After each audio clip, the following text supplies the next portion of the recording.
প্রবাসীদেরকে বাদ দিয়ে আগামী নির্বাচন বাংলাদেশে হবে না।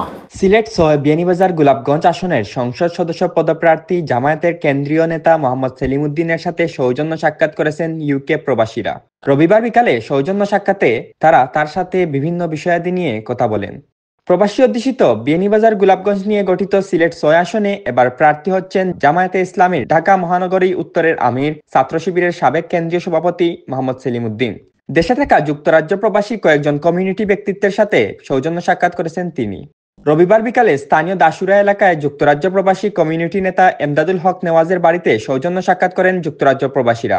এ সময় তাদের বিভিন্ন সমস্যার কথা তিনি শুনেন এবং আগামীর সুন্দর বাংলাদেশ গড়ার লক্ষ্যে সকল প্রবাসীর সহযোগিতা কামনা করে বলেন, প্রবাসীরা এদেশের সবচেয়ে বড় সম্পদ, তাদের ব্যাপারে সরকার আরো আন্তরিক হওয়া উচিত। আমরা আশা করব আগামী নির্বাচনকে সামনে রেখে প্রবাসী ভাইরা এই পরিবর্তিত বাংলাদেশকে দেখবার জন্য এবং পরবর্তী বাংলাদেশ বিনির্মাণের জন্য তাদের কন্ট্রিবিউশন রাখার জন্য তারা দেশে আসবে।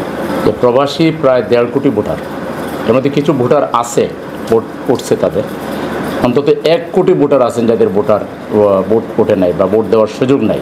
প্রবাসীদেরকে বাদ দিয়ে আগামী নির্বাচন বাংলাদেশে হবে না, এটা আমরা বলে দিতে পারি। ২ নম্বর হলো, আমাদের প্রবাসীরা ভোটার আইডি কার্ড, পাসপোর্ট, বিভিন্ন ধরনের সেবাগুলো নিয়ে তারা দারুণভাবে উদ্বিগ্ন। আমাদের প্রফেসর ইউনূস সাহেব একজন মানবিক মানুষ, আমি আশা করি তিনি থাকতেই এই জটিলতাগুলো দূর করবেন।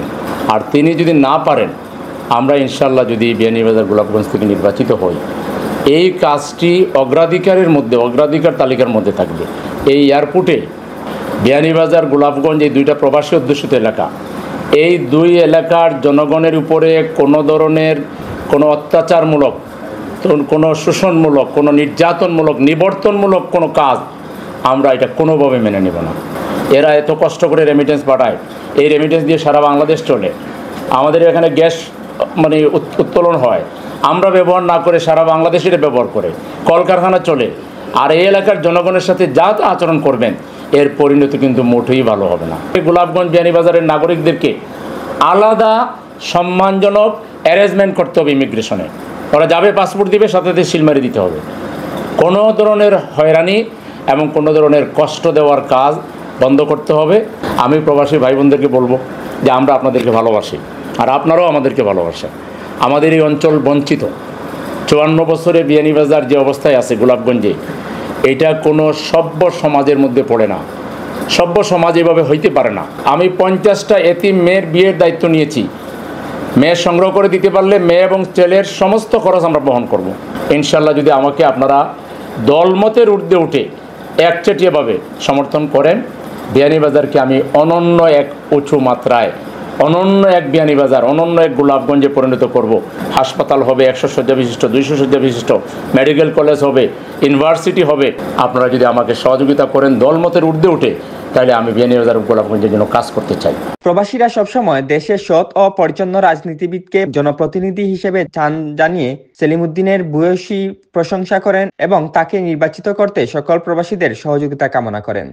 আমরা দেখি তাই পরিপূর্ণ দিনদার মানুষ এবং দেশতরদি জনপ্রিয়, এবং এই এলাকার তান বেশ একটা সুনাম আছে। বিয়ানীবাজার থানার দিকে তান একটা পুরো একটা বিজয়ের আশা করা যায়। এমপি হওয়ার আগে আমরা নারপর থেকে সাধারণত যে রাস্তার কালটা যে তাইতে গ্রান্ট করা দিতে পারছেন, এর জন্য আরও ধন্যবাদ দেওয়ার।